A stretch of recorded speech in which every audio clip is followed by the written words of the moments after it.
Hi friends, welcome to Lakshmi blogs. ಇವತ್ತಿನ ವಿಡಿಯೋದಲ್ಲಿ ನಾನು ನಮ್ಮ ಹಳ್ಳಿ ಕಡೆ ಸಾಮಾನ್ಯವಾಗಿ ದಂಟಿನ ಸೊಪ್ಪಿನ ಬಸ್ಸಾರು ಹಾಗೆ ಸೊಪ್ಪಿನ ಪಲ್ಯ ಮಾಡ್ತಾರೆ.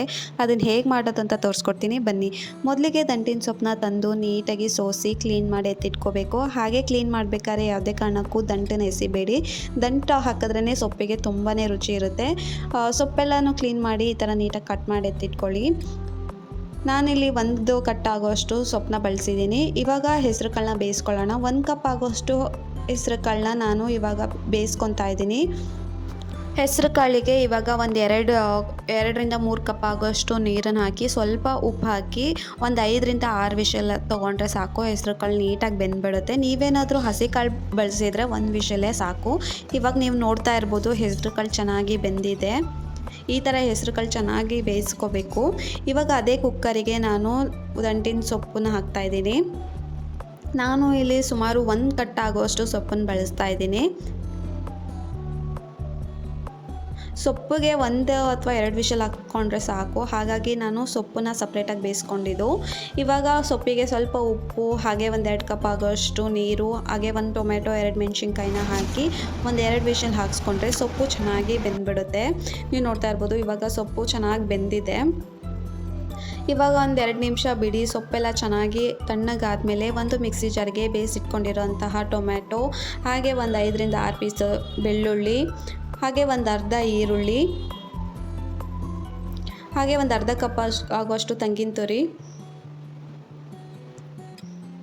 ಹಾಗೆ ಬೇಯಿಸಿಟ್ಟಿಟ್ಕೊಂಡಿರೋಂತಹ ಸೊಪ್ಪಿನ ಜೊತೆ ನಾನು ಮೆಣಸಿನ್ಕಾಯಿಯು ಬೇಯಿಸೋಕೆ ಹಾಕ್ಕೊಂಡಿದ್ದೆ. ಆ ಮೆಣಸಿನ್ಕಾಯಿನೂ ಇವಾಗ ಹಾಕಿ ರುಬ್ಕೋಬೇಕು.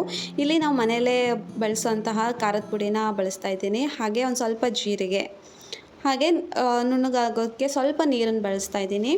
ಇದನ್ನು ಇಷ್ಟನ್ನು ಹಾಕಿ ನೀಟಾಗಿ ರುಬ್ಕೊಳ್ಳೋಣ. ಇವಾಗ ರುಬ್ಬಿದಾಗಿದೆ. ಈ ಥರ ಪೇಸ್ಟು ತುಂಬ ಸಣ್ಣದಾಗಿ ರುಬ್ಕೋಬೇಕು.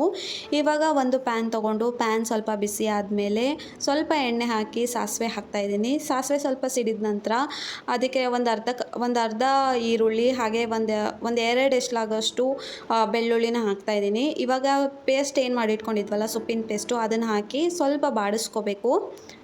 ಯಾಕಂದರೆ ಅದು ಸೊಪ್ಪಲ್ಲಿ ಹಸಿ ಮಸಾಲ ವಾಸನೆ ಎಲ್ಲ ಹೋಗಬೇಕು. ಇವಾಗ ಸೊಪ್ಪು ಚೆನ್ನಾಗಿ ಬಾಡಿದೆ. ಇವಾಗ ಹೆಸರು ಕಾಳು ರಸ ಹಾಗೇ ಸೊಪ್ಪು ಮಿಕ್ಸಿಲಿದ್ದಂತಹ ಸೊಪ್ಪಿನ ಮಸಾಲ ಎಲ್ಲನೂ ನೀಟಾಗಿ ಕ್ಲೀನ್ ಮಾಡಿ ಹಾಕಿ ಸ್ವಲ್ಪ ಉಪ್ಪು ಹಾಕ್ತಾಯಿದ್ದೀನಿ. ಇದಿಷ್ಟೇ ಆಗೋಯ್ತು, ತುಂಬ ಈಸಿ. ಇವಾಗ ಸೊಪ್ಪು ಸಾಂಬಾರನ್ನ ಚೆನ್ನಾಗಿ ಕುದಿ ಬರೋ ತನಕ ಕಾಯಿಸ್ಕೊಂಡ್ರೆ ಸೊಪ್ಪಿನ ಸಾಂಬಾರು ರೆಡಿ. ಮುದ್ದೆಗಂತೂ ಸೂಪರಾಗಿರುತ್ತೆ. ಇವಾಗ ಸೊಪ್ಪು ಒಗ್ಗರಣೆ ಮಾಡ್ಕೊಳ್ಳೋಣ. ಅದೇ ಸೊಪ್ಪು ಒಗ್ಗರಣೆಗೆ ಒಂದು ಪ್ಯಾನ್ ತೊಗೊಂಡು ಪ್ಯಾನಿಗೆ ಸ್ವಲ್ಪ ಎಣ್ಣೆ ಹಾಕ್ತಾಯಿದ್ದೀನಿ. ಎಣ್ಣೆ ಸ್ವಲ್ಪ ಬಿಸಿಯಾದ ನಂತರ ಸ್ವಲ್ಪ ಸಾಸಿವೆ ಮತ್ತು ಜೀರಿಗೆ ಹಾಕ್ತಾಯಿದ್ದೀನಿ. ಹಾಗೆ 2ರಿಂದ 3 ಹಸಿರು ಮೆಣಸಿನ್ಕಾಯಿನ ಕಟ್ ಮಾಡಿ ಹಾಕಿದ್ದೀನಿ. ಹಾಗೆ ಒಂದು ಅರ್ಧ ಈರುಳ್ಳಿನ ಉದ್ದುದ್ದ ಕಟ್ ಮಾಡಿ ಹಾಕ್ಕೊಳ್ಳಿ. ಯಾಕಂದರೆ ಸೊಪ್ಪಿನ ಪಲ್ಯಕ್ಕೆ ಚೆನ್ನಾಗಿ ಅನಿಸುತ್ತೆ. ಇವಾಗ ಈರುಳ್ಳಿ ಮೆಣಸಿನ್ಕಾಯಿ ಎಲ್ಲ ಸ್ವಲ್ಪ ಚೆನ್ನಾಗಿ ಫ್ರೈ ಆಗಲಿ.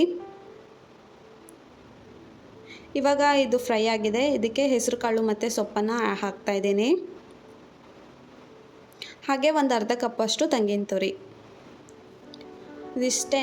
ನೀವು ರುಚಿಗೆ ತಕ್ಕಂಗೆ ನೋಡಿಕೊಂಡು ಉಪ್ಪು ಹಾಕ್ಕೋಬೋದು. ಸೊಪ್ಪು ಬೇಯಿಸ್ಬೇಕಾದ್ರೂ ಉಪ್ಪು ಹಾಕಿರ್ತೀವಿ, ಹಾಗೆ ಹೆಸರು ಕಾಳಿಗೂ ಉಪ್ಪು ಹಾಕಿರ್ತೀವಿ. ಇನ್ ಕೇಸ್ ಏನಾದ್ರು ಉಪ್ಪು ಕಡಿಮೆ ಆಯಿತು ಅಂದರೆ ಉಪ್ಪು ಹಾಕ್ಕೊಂಡು ತಿರುಗಿಸ್ಕೊಂಡ್ರೆ ಸೊಪ್ಪಿನ ಪಲ್ಯ ರೆಡಿ. ಒಂದು ಪರ್ಫೆಕ್ಟ್ ಲಂಚ್ ಅಥವಾ ಡಿನ್ನರ್ ಅಂತಲೇ ಹೇಳ್ಬೋದು. ನೀವು ಕೂಡ ಮನೇಲಿ ಸೊಪ್ಪಿನ ಸಾರು ಸೊಪ್ಪಿನ ಪಲ್ಯನ ಟ್ರೈ ಮಾಡಿ. ಹೆಲ್ತ್ಗೂ ತುಂಬಾ ಒಳ್ಳೆಯದು.